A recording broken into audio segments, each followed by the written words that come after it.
everyone, welcome to Thriving Self-Care with Renee, where I share about using tarot and oracle cards, crystals and Reiki and more for self-care and coping with chronic illness. Today I wanted to share with you the Fat Folks Tarot.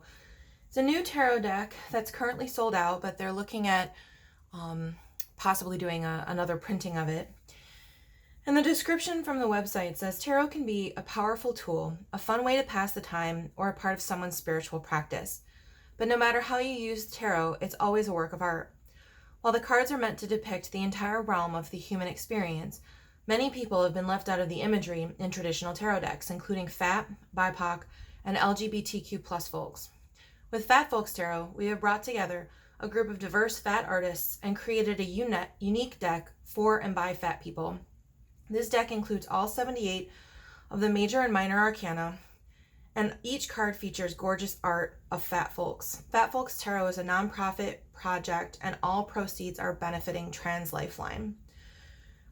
So I'm going to go ahead and show you some of the cards and talk a little bit about this deck and just kind of go from there.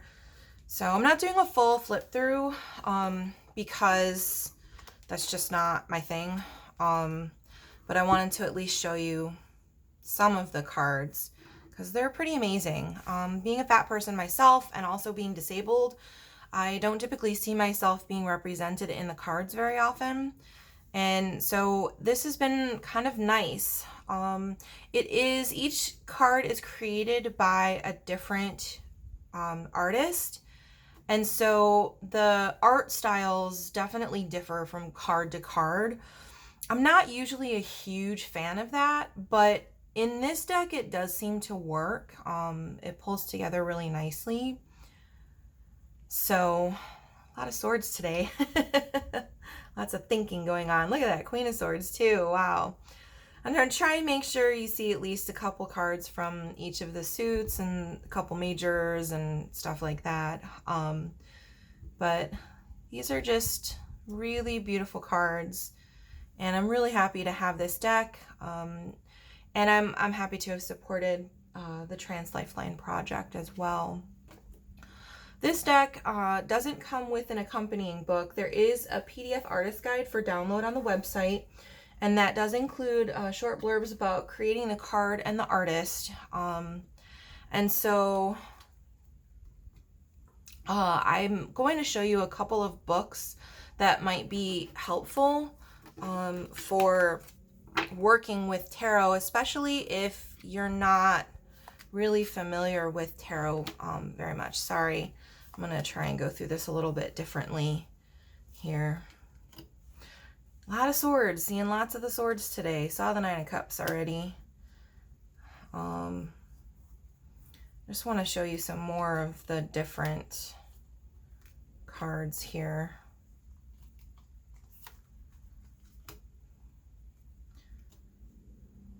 Just a lot of beautiful, beautiful artwork here.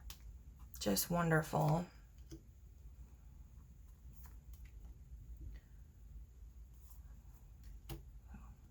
Just a little easier for me to handle it this way.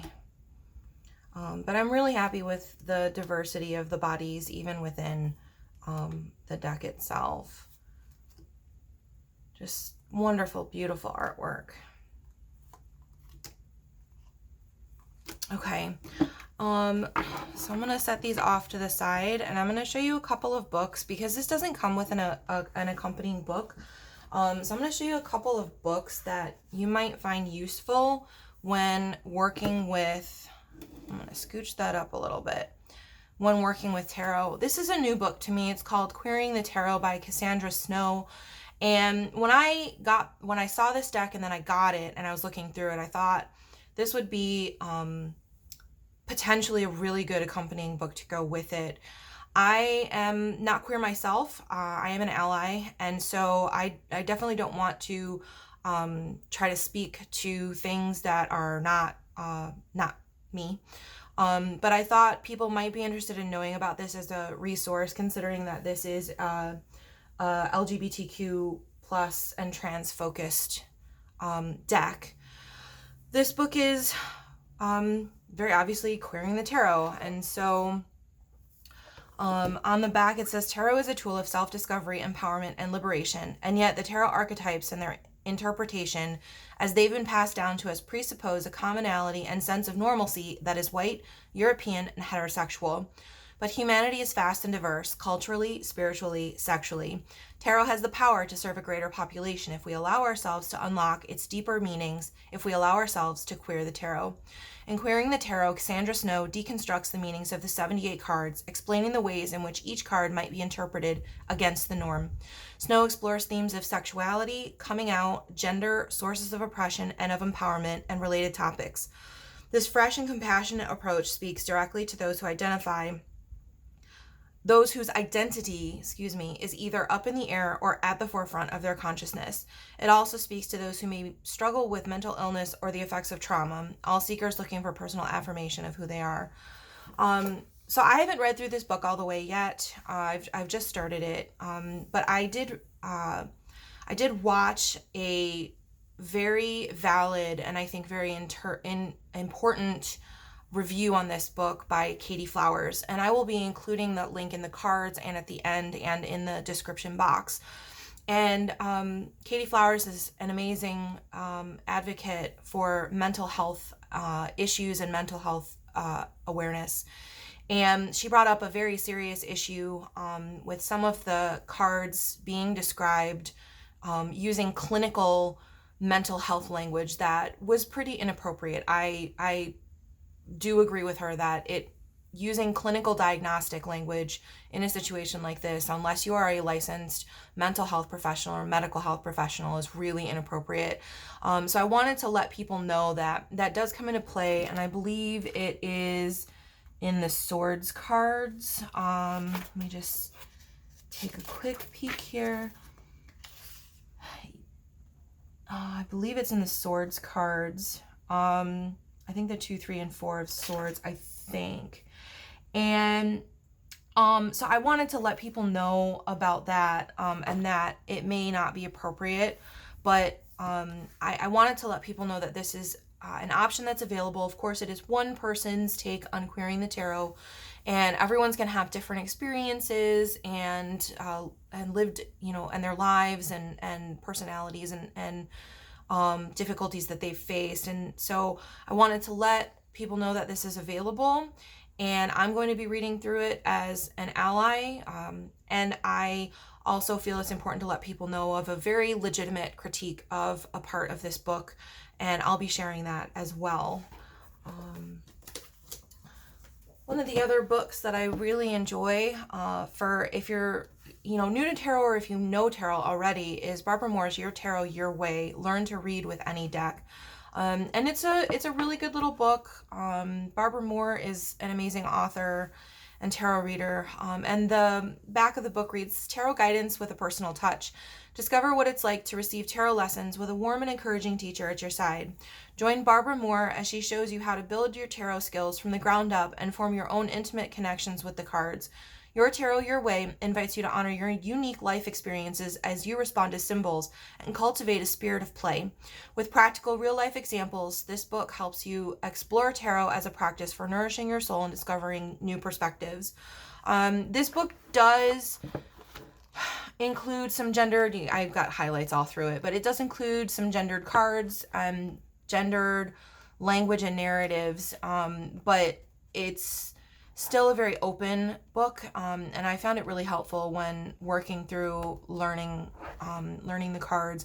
And it does give an image and description of all of the cards, along with initial information about learning to read the cards and kind of gaining your own perspectives on working with the cards. So I thought that would maybe be a decent resource to use with Fat Folks Tarot, since it doesn't have its own guidebook. And lastly, I'm going to share Kitchen Table Tarot by Melissa Cynova. Pull up a chair, shuffle the cards, and let's talk tarot. Thought this was another really great resource that goes into each of the cards and numerology and learning how to read the cards, some spreads, methods.